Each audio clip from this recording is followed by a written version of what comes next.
So last night, I was just chilling at this party, you know what I'm saying? I went there to have a good time, I was just enjoying myself, you know? And literally every single girl within a 3-mile radius was so attracted to me, it was unbelievable. And I mean, I can't be surprised, right? Because I am the sexiest person to walk this earth after all, but it did get kind of overwhelming, I'm not gonna lie.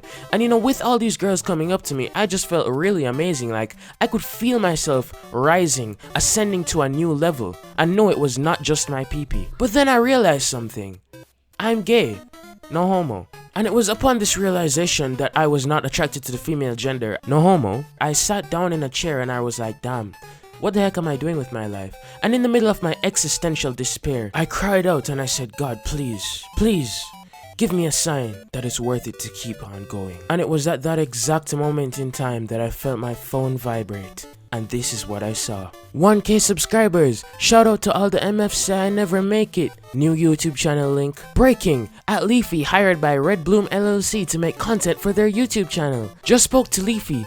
He says he plans on making comments about the pyro drama. I instantly hopped into my Lamborghini that I'm totally old enough to drive and I sped home immediately, screaming, praying and crying that this was no sort of cruel joke. As I reached home, I kicked down the door and I ran straight inside. And I broke down beside my bedside, crying in tears, saying thank you, Lord, for this wonderful Christmas gift. Yes guys, that's right. Our fallen brother LeafyIsHere has returned. Now, some may say Leafy's ban was unfair, some might say he deserved what he got, and to be very honest with you, I'm not entirely sure where I would stand on this, because even though most of the videos he made were about Pokemon, like in the title and thumbnail, the videos themselves were just of him ranting about stocks, you know, like it was pretty harmless. But the thing is that technically it still did violate the terms, because harassment isn't just limited to the video itself, it can include the thumbnails and titles. And because that's the case, Leafy did violate these guidelines 11 times. But the funny thing is, so did everybody else. Literally, the whole community was dogpiling Pokemon at this current moment in time,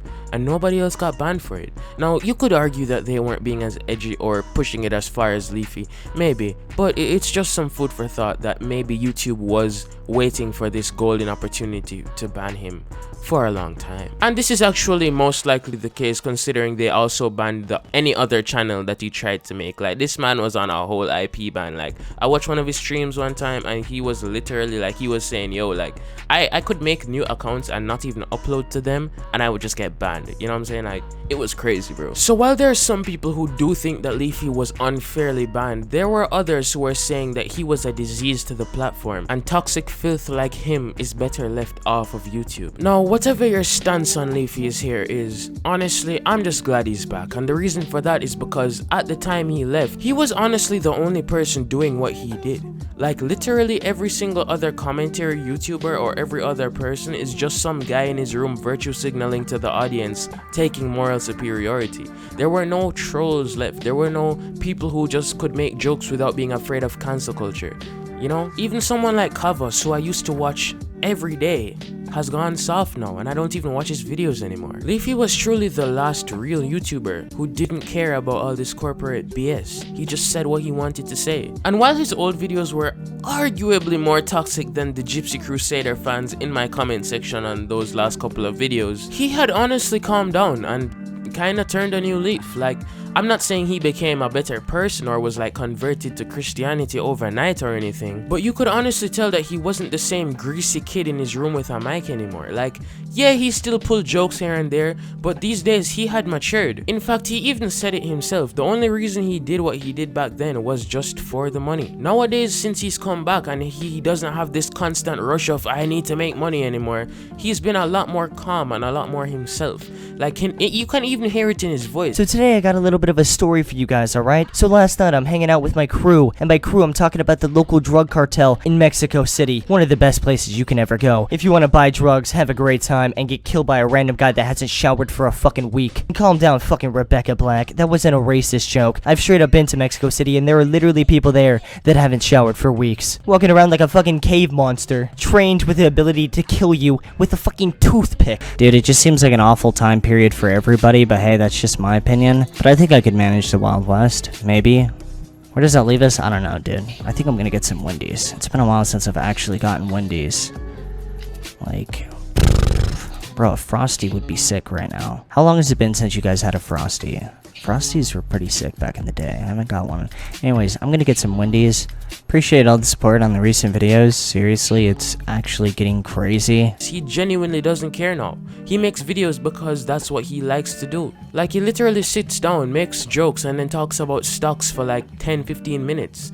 And his audience like hearing him do it. And to be honest with you, there's like there's something entertaining about it. I don't know what it is, but I like hearing the man talk about stocks for some reason, dog. It just, you know what I'm saying? Not even just stocks, but like anything. Like I think he's actually a genuinely entertaining person to just listen to on the microphone, and that's probably why he blew. Or not probably, that's definitely why he blew up. Like, you know. But anyway, some of you might be wondering, how and why is Leafy back, and what's gonna prevent him from getting banned again? Well, it seems like DJ Keemstar has reached into his magic hat and pulled out this final trick. You see, what LeafyIsHere is doing right now is what many mastermind geniuses would consider a loophole. You see, guys, because Leafy was hired by Redbloom LLC, he technically doesn't actually own his channel. He is under the company channel making videos for the company.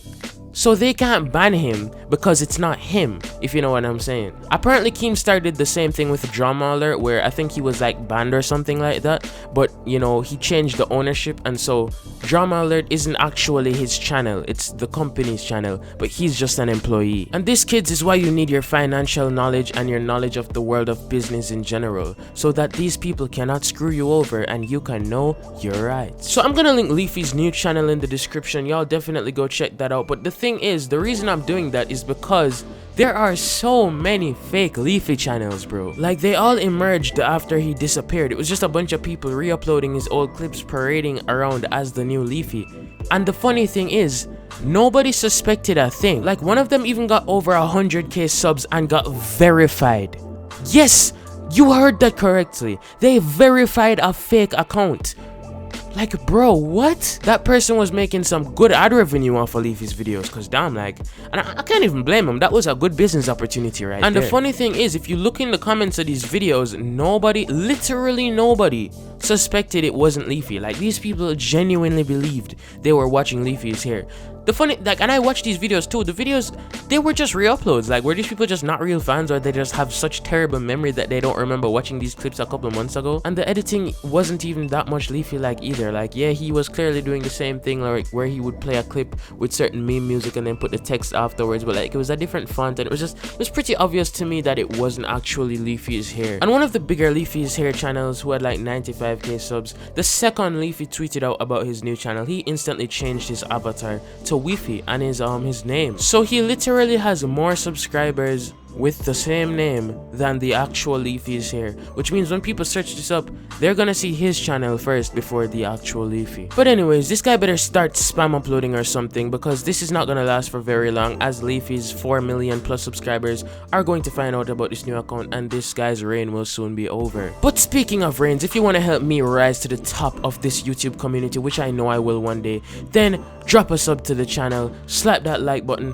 punch it in the face till it turns blue like your name is Chris Breezy, or dislike the video if you didn't enjoy it, because that's your true opinion and you shouldn't hide it to please my feelings. And yeah, guys, I hope y'all have a wonderful day. God bless every single one of y'all, and without further ado, it's been your boy John, and you are now leaving my mind.